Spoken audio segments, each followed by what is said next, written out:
ہے کہ اللہ نے مجھے یہ حکم دیا ہے، تو بیٹا کہتا ہے یا ابتے تومر علامہ، تم کو جو حکم دیا ہے اس کا تم اس کی احکام کی پابندی کرو، تم مجھے صابرین میں سے پاؤ گے۔ تو اس کے بعد حضرت ابراہیم نے یہ سمجھ کر بیٹے کو قتل نہیں کیا کہ میں بیٹے کو قتل نہیں کر رہا ہوں، بیٹے کو قتل کرنے کی نیت تھی، لیکن وہ دمبا آ گیا اور فدیناہ بذبح العظیم کی آیت آئی کہ ہم نے اس کو ذبح عظیم سے بدل دیا۔ تو اب اس کے متعلق کافی توجیحات ہیں کہ ذبح عظیم کا مطلب کیا ہے۔ تو اقبال فرماتے ہیں کہ اللہ اللہ بائے بسم اللہ پدر، مانیے ذبح عظیم آمد پسر۔ تو ذبح عظیم جو ہے بائے بسم اللہ تو امیر المومنین کی ذات ہے، اور اقبال فرماتے ہیں کہ مانیے ذبح عظیم آمد پسر۔ تو ذبح عظیم کا مطلب امام حسین علیہ الصلوۃ والسلام کی ذات ہے، جو جس کی یاد ہم آج کل منا رہے ہیں، اور اس ذبح عظیم کی یاد سے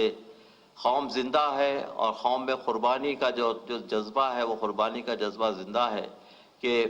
اللہ کے راستے میں اگر کسی قربانی کی ضرورت ہوتی ہے تو حسین نے جس طریقے سے اپنے اہل بیت کی قربانی کو پیش کیا، اسی طریقے سے انسان بھی اپنی قربانی اللہ کی بارگاہ میں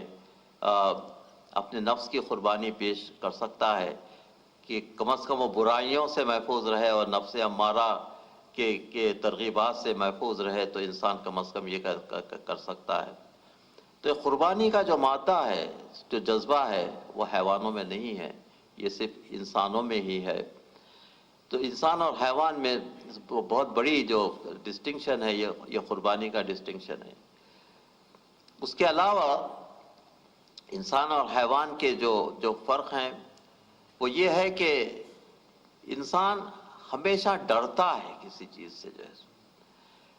تو ڈرنا جو ہے یہ مادی خوف نہیں ہے، بلکہ ایک روحانی ڈر ہے، روحانی خوف ہے، یہ سمجھ کے کہ وہ اس کی چیزوں کو کوئی دیکھنے والا ہے۔ مولا متقیان فرماتے ہیں کہ تم اللہ کی عبادت ایسے کرو کہ جیسے اللہ تمہیں دیکھ رہا ہے، اللہ کی عبادت ایسے کرو جیسے اللہ تمہیں دیکھ رہا ہے۔ اگر اللہ تمہیں دیکھ نہ رہا ہے تو تم اللہ کی ایسی بات کرو کہ تم اللہ کو دیکھ رہے ہو، اور تم یہ سمجھتے ہو کہ تم اللہ کو دیکھ نہیں سکتے، تو تم یہ سمجھو کہ اللہ تو تمہیں دیکھ رہا ہے، اس طریقے سے اس کی عبادت کرو، اس کے سامنے یہ سمجھ کر عبادت کرو کہ اللہ تو ڈر جو انسان کا ہے وہ ڈر روحانی ہے، کہ انسان ہمیشہ سوچتا ہے کہ کیا وہ نفس امارہ کی پابندی کر رہا ہے، نفس امارہ کے بتائے ہوئے راستے پر چل رہا ہے، یا نفس لوامہ یا شعور کا جو راستہ ہے وہ اللہ نے روح کا جو راستہ بتلایا ہے اس راستے پر جا رہا ہے، یا کوئی دوسرا راستہ اختیار کر رہا ہے۔ تو انسان جو ہے روح اور مادے کا مرکب ہے، کہا کہ وجود حضرت انسان اور روح ہے نہ بدن۔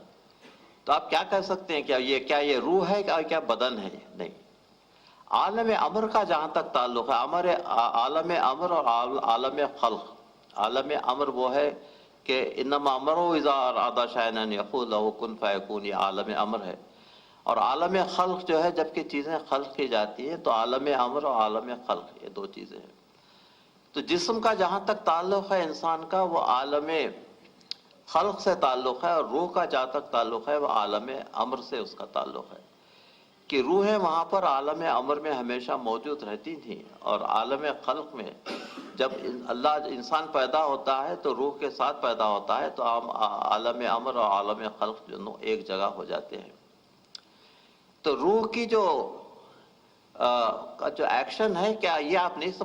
بتا سکتے کہ یہ جو آپ کام کر رہے ہیں کہ روح کی طرف سے کر رہے ہیں یا بدن کی طرف سے کر رہے ہیں؟